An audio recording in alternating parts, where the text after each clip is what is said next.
The city never truly sleeps. It just drifts into a different kind of consciousness. I should know. I spent countless nights awake in my downtown apartment, bathed in the artificial glow of my computer screen while playing Ultima Online until dawn. The gentle hum of traffic below my window had become as natural as breathing, a constant companion to my nocturnal existence. But it was that very familiarity that had begun to suffocate me the morning my parents called with an invitation to their cabin in Newfoundland. I was staring at another rejection email, my 5th that week. The message blurred before my eyes, joining the constellation of pizza boxes and empty energy drink cans that had become the landscape of my life. My freshly minted degree hung on the wall like a mockery, its frame collecting dust in a city that had no use for my bilingual skills or ambitious dreams. "The autumn air might do you good," my mother had said, her voice carrying a warmth that made my stark apartment feel even colder. "The cabin's empty this time of year. You remember it, don't you? By that little lake." I did remember, though vaguely. Childhood. Summers spent skipping stones across mirror-smooth water, the scent of pine needles thick in the air. It seemed like a lifetime ago, before the weight of adult expectations had settled onto my shoulders. Before failure had become my closest friend. The flight that carried me away from the city lights was unremarkable until our descent began. That's when I witnessed something so achingly beautiful it made my chest tight. A sea of clouds stretched out beneath us, bathed in moonlight so bright it seemed almost artificial. The stars above were impossibly numerous, scattered across the black expanse like diamond dust on velvet. It was as if we were suspended between two worlds, one of celestial magic above and one of earthly mysteries below. I pressed my forehead against the cool window, watching our shadow dance across the cloud cover. For those few precious moments, I felt weightless, untethered from the anxieties that had driven me here. Then we plunged through that ethereal barrier, and something shifted in the air around me. A heaviness settled into my bones, a premonition I couldn't name but couldn't shake either. The small airport that received us was little more than a collection of weathered buildings huddled against the darkness.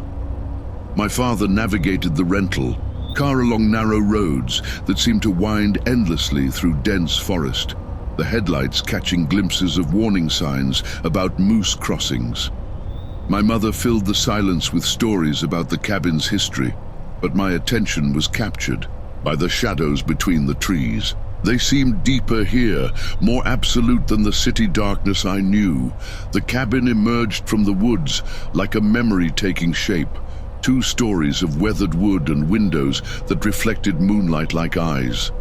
The lake beside it was a sheet of black glass, disturbed only by the occasional ripple that sent moonlight dancing across its surface. My parents, exhausted from the journey, retreated upstairs almost immediately, leaving me alone with my reversed sleep schedule and restless thoughts. The walking stick I found propped by the door was nothing more than a repurposed broomstick, and the flashlight was the kind of heavy-duty implement that spoke of power outages and emergency preparations. I announced my intention to walk, received the expected cautions about careful footing, and stepped out into a night that felt nothing like the city darkness I knew. In the city, darkness is never complete. It's always diluted by streetlights, neon signs, and the glow of countless windows. But here, the darkness had weight and substance. The moon above played hide and seek with fast-moving clouds, creating a strobing effect that made the shadows seem to breathe. The path around the lake was well-worn, a testament to years of similar walks taken by others before me. Pine trees stood like sentinels to my right, their branches so densely packed they created a wall of deeper shadow. To my left, the lake, reflected whatever light managed to pierce the cloud cover, creating patterns that reminded me of the loading screens in my favorite games. The comparison brought a smile to my lips, but it died quickly as a sensation crept up my spine, a feeling so primordial it bypassed all rational thought. You know that moment in horror games when the music suddenly stops and you just know something is about to happen. That's what it felt like. The world seemed to hold its breath. My skin prickled with goosebumps, and every hair on my body stood at attention. I turned my flashlight beam toward the woods, more instinct than conscious decision, and the feeling evaporated like morning mist.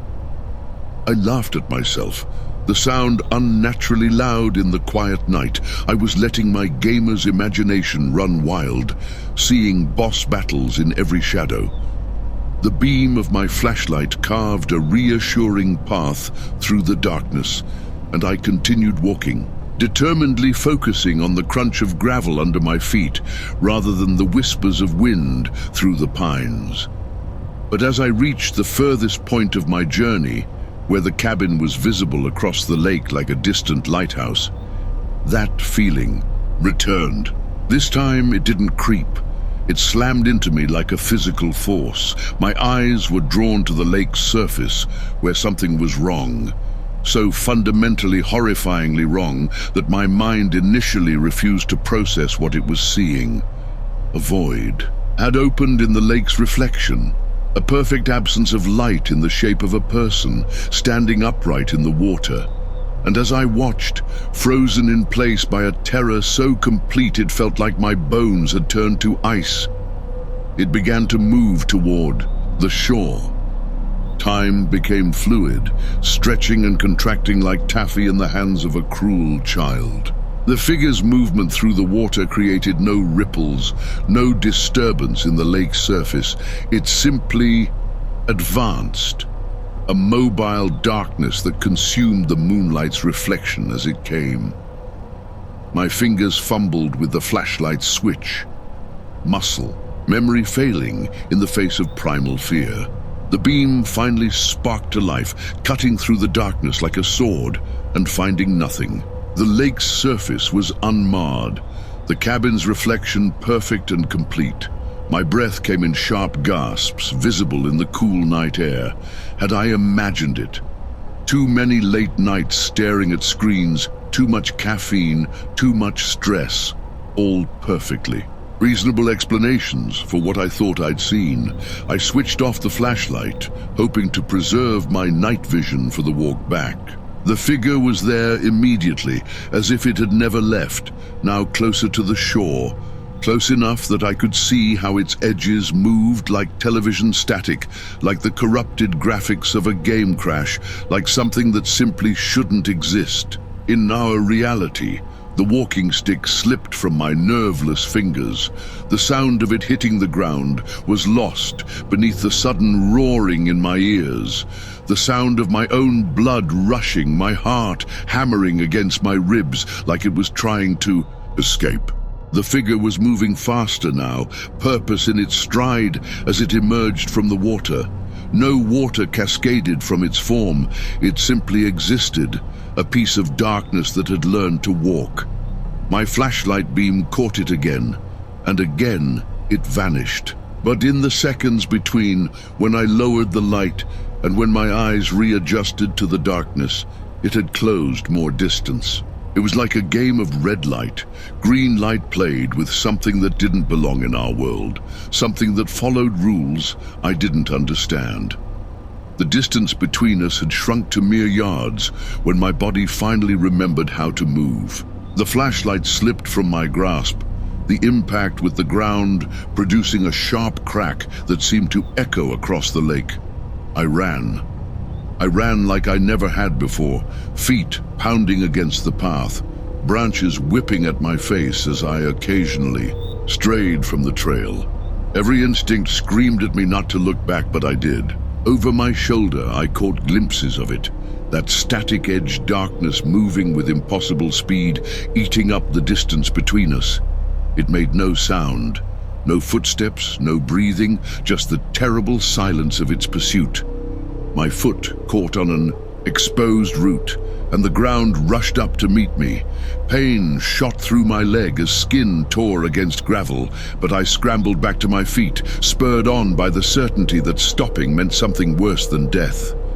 The cabin's lights were visible. Now, a beacon of safety that seemed impossibly far away.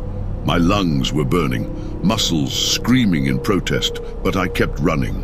The rational part of my mind, the part that dealt in computer code and job applications and real-world problems, had shut down completely, leaving only the animal brain that understood danger and flight. Time stretched like elastic, making the final distance to the cabin feel like miles. I burst through the door with enough force to slam it against the wall, but no sound of pursuit followed me. My parents' sleeping forms upstairs didn't stir. The noise existed only in my head, like a nightmare that had followed me into the waking world. I collapsed onto the sofa, every nerve ending raw and firing, every shadow in the room a threat. The window faced the lake, and I couldn't bear to look at it. Couldn't bear to see if that void shape was standing there, watching. With trembling legs, I forced myself to move through the cabin, closing every curtain, checking every lock. Only then did I allow myself to sink back onto the sofa, clothes soaked with sweat, heart still racing. Sleep seemed impossible, but exhaustion eventually won out over terror. My dreams were filled with static-edged shapes and the sensation of being pursued, of running through molasses while something patient and terrible gained ground. When consciousness returned, it brought with it the grey light of dawn and the sound of my parents moving around upstairs. They found me there, fully clothed and shivering despite the warm air. The concern in their voices was familiar, the same tone they'd used when discussing my gaming habits, my job search, my isolation. I mumbled something about falling, about losing the flashlight, watching their faces shift from worry to understanding. They assumed they knew what troubled me. A city boy unused to the dark, spooked by ordinary woods at night. How could I tell them what I'd really seen? How could I explain something that defied explanation? Something that existed in the spaces between light and shadow? The words wouldn't come, so I retreated to my room, craving the oblivion of real sleep. The bedroom door swung open on silent hinges, and the world stopped turning. There, arranged on the bed with mechanical precision, lay my lost items, the walking stick and the flashlight, both covered in dirt, placed parallel to each other like an accusation or a warning. The window beyond them was locked, its surface reflecting nothing but the room's interior. I stood in the doorway, unable to move, unable to process what I was seeing. The flashlight's casing was cracked from its fall, dirt ground into the fractures. The walking stick bore scuff marks that hadn't been there at the start of my walk. They were real, tangible proof that last night had happened, that I hadn't imagined everything in some stress-induced hallucination. But how had they gotten here? The window was locked from the inside. I checked it 3 times, hands shaking. The door had been closed all night, and I would have heard anyone moving through the cabin. The implications made my head spin, made me question everything I thought I knew about reality. I sat on the edge of the bed, as far from the items as possible, while still being in the same room. The morning sun streamed through the window, creating patterns on the floor that seemed to mock the darkness of the previous night. In daylight, everything seemed almost normal, but I couldn't shake the feeling that something fundamental had changed. The world was different now, or maybe I was different. The comfortable certainties I'd lived with, about reality, about what was possible and what wasn't, had been shattered like the casing of that flashlight. That night had marked me in ways I couldn't fully comprehend. Even now, years later, I can't look at lake reflections without my heart rate spiking. I can't stand in darkness without wondering if something is watching from the spaces where light doesn't reach. My gaming habits dropped away naturally after that. Screens in dark rooms held too many memories, too many possibilities. I never told my parents what really happened. Never told anyone, until now. They probably assumed the break from city life had done its job, had shocked me out of my depression and isolation. In a way, they were right. Nothing puts your life problems in perspective quite like encountering something that shouldn't exist. I returned to the city changed, found a job, built a life, but I never forgot. How could I? Some experiences mark you forever, leave you with the unshakable knowledge that the world is stranger and more terrible than we imagine. That sometimes, in the spaces between light and shadow, in the reflection of a moonlit lake, something might be watching, waiting, walking. And sometimes, when I catch a glimpse of my own reflection in a darkened window, I swear I see its edges move like static just for a moment before I turn on the light.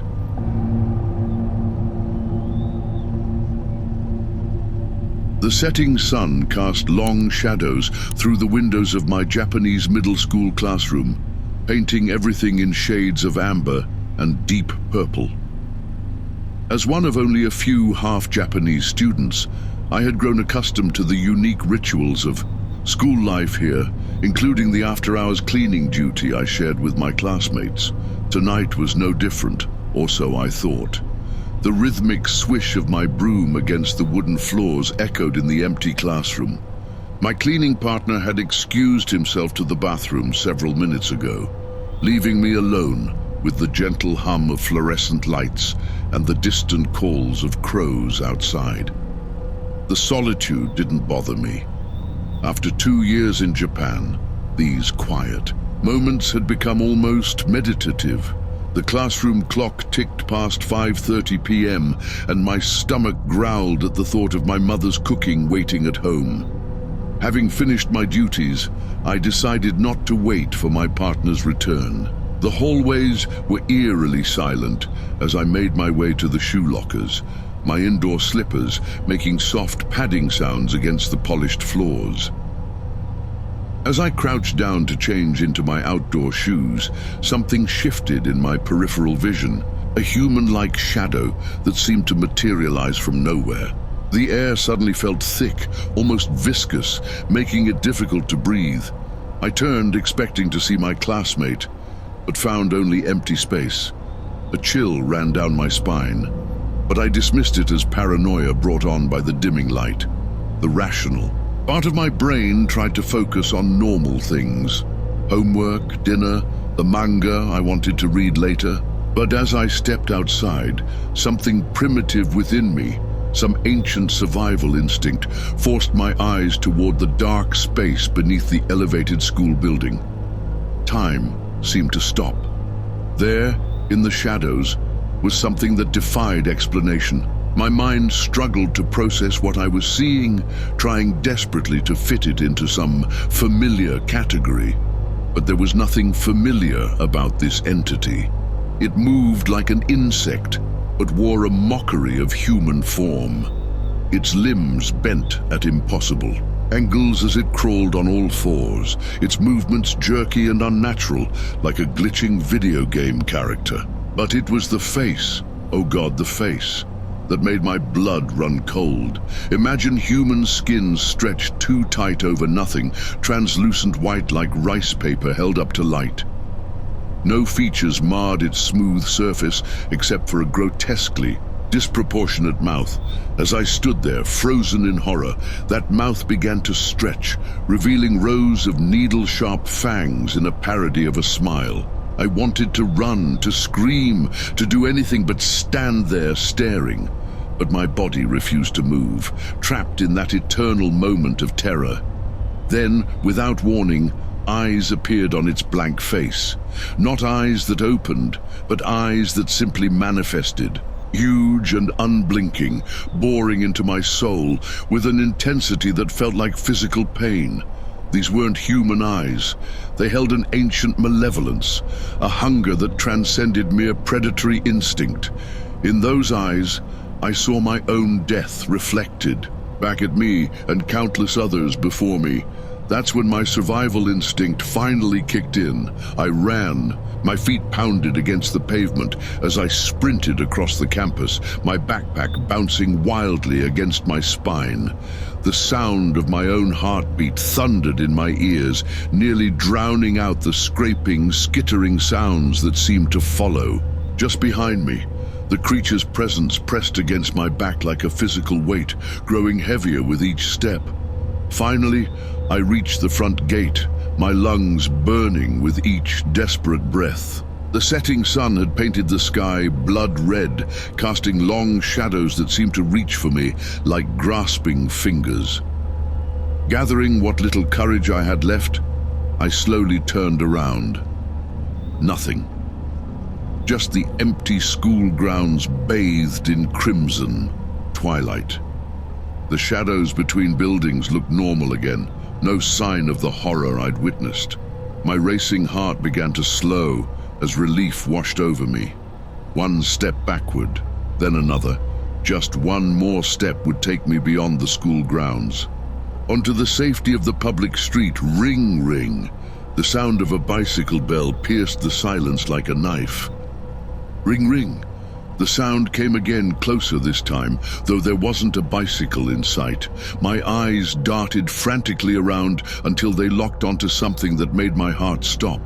There, perched impossibly on a single spike of the iron gate, was the creature, its body contorted at angles that would shatter human bones, balancing with an unnatural grace that defied physics. In the dying light, its translucent skin seemed to pulse with an inner phosphorescence.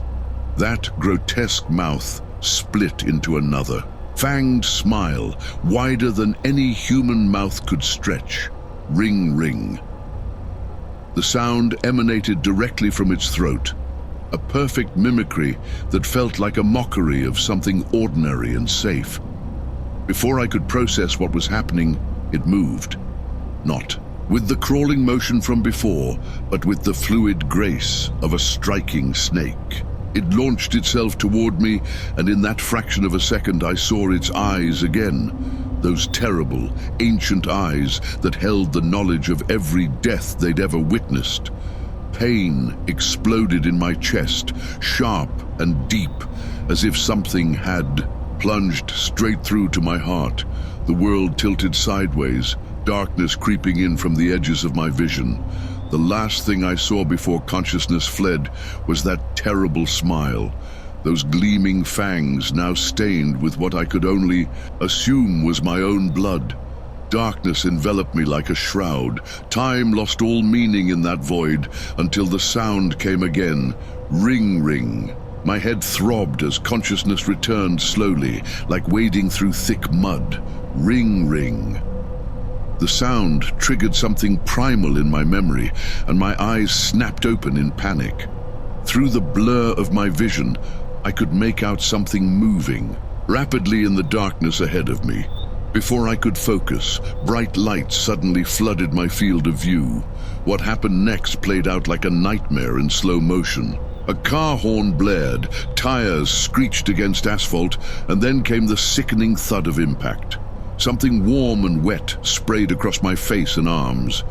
The metallic smell of blood filled my nostrils, making me gag. The street lamps illuminated. A scene of horror. A mangled bicycle, a broken body, and blood. So much blood. I screamed, the sound tearing from my throat like something alive. The car's headlights swung around, momentarily blinding me as I struggled to my feet. Ring, ring. No. It couldn't be. The cyclist was clearly dead, their body lying motionless on the pavement. Yet that sound, that terrible, impossible sound, came again. Through tears and terror, I forced myself to look at the car. There it was crouched on all fours atop the vehicle's roof, its white skin glowing in the artificial light. Those fangs gleamed red with fresh blood, and its eyes, those horrifying eyes, stared directly into mine with what I could swear was satisfaction. I ran again, blood dripping from my clothes and face, my backpack now a dead weight that I couldn't bring myself to drop. Each footfall sent jolts of pain through my chest where the creature had struck me, but fear drove me forward. The streets blurred past as I ran, not daring to look back, knowing somehow that those eyes were watching my every move. When I finally reached home, my mother's scream at my blood-covered appearance barely registered. That night, as I lay trembling in my bed, I realized something that chilled me more than the creature itself. I couldn't find a single wound on my body, not one scratch to explain all that blood. The next few years brought changes. I moved back to America, grew older, tried to convince myself it had all been some kind of hallucination. But the sound followed me. Ring, ring. It came again and again, always preceding death. I witnessed 2 more cyclists die in accidents, each time accompanied by that familiar, terrible sound. But it was when I became an EMT in Boston that I truly began to understand. The first time I heard that bell in the back of my ambulance, my patient coded seconds later. It happened again and again, the ring of a phantom bicycle bell becoming my personal herald of death. At first, the sound haunted my dreams and made every shift in the ambulance a nightmare of anticipation. But slowly, something changed. The terror began to fade, replaced by a growing understanding. I wasn't just witnessing death anymore. I was being warned about it. The realization came one rainy night on the highway. My eyelids were heavy after a double shift, the white lines on the road blurring together at 70 miles per hour. Just as my consciousness began to drift, that familiar ring pierced the silence. Ring, ring. Pure instinct jerked my arms to the left, and my car swerved away from a guardrail I hadn't even seen coming. The sound had saved my life. After that night, I began to see patterns. The ring wasn't just a harbinger of death, it was a gift, a terrible unwanted gift, but a gift nonetheless. Sometimes it came as a whisper, barely audible above the chaos of the emergency room. Other times it screamed in my ears like an air raid siren, but it was always right. I learned to trust it, this macabre early warning system. When I heard it in the ambulance, I knew to start chest compressions before the monitors showed any change. When it echoed through hospital corridors, I knew which patients needed immediate attention. I became known for my incredible intuition among my colleagues, if they only knew the truth. But the price of this gift weighs heavily on my soul. Every time I hear that sound, I remember those eyes, that smile, those fangs. I remember the feeling of ethereal teeth tearing through my chest, the sensation of dying without actually dying. Sometimes, in the darkest hours of the night, I catch glimpses of something white and translucent moving in my peripheral vision. I never turn to look directly at it anymore. I've learned that much, at least. The hardest part isn't the sound itself, or even the knowledge of impending death it brings. It's the certainty that grows stronger with each passing year. The understanding that I've been marked. That creature, whatever it was, didn't just attack me that day. It chose me, connected me to something ancient and terrible, something that exists in the spaces between life and death. I believe now that what I encountered wasn't just some random supernatural entity. It was something far older, far more fundamental to the fabric of existence. Some cultures call it the Grim Reaper, others have different names, but they all speak of beings that stand at the threshold between life and death. I've come to think of it as death's herald, and somehow, impossibly, it made me its apprentice. Last week, I attended to another cyclist death. As I knelt beside the broken body, I heard the ring as always. But this time, something was different. In the reflection of a nearby window, I caught a glimpse of my own face. For just a moment, less than a heartbeat, my skin seemed to glow with that same translucent whiteness I remembered from years ago. Ring, ring. The sound follows me still, a constant companion in my work as an EMT.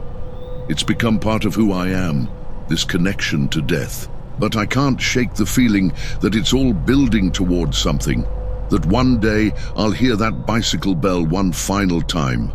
And when that day comes, I know what I'll see. That creature, waiting for me with its fanged smile and bottomless eyes. Only this time, I don't think I'll be running away.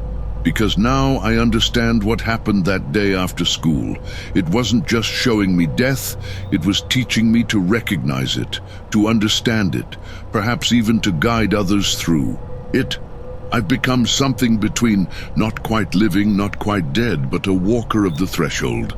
So if you're ever in Boston, and you hear the unexpected ring of a bicycle bell when no cyclist is in sight, pay attention. It might just save your life. Or it might be announcing your end. And if you see me there, with my EMT uniform and my 1,000-yard stare, know that I'm not just trying to save you, I'm trying to guide you through whatever comes next. Ring, ring. Sometimes, late at night in the ambulance, I wonder if my eyes have started to look like its eyes. I never check anymore. Some questions are better left unanswered, even when you walk with death.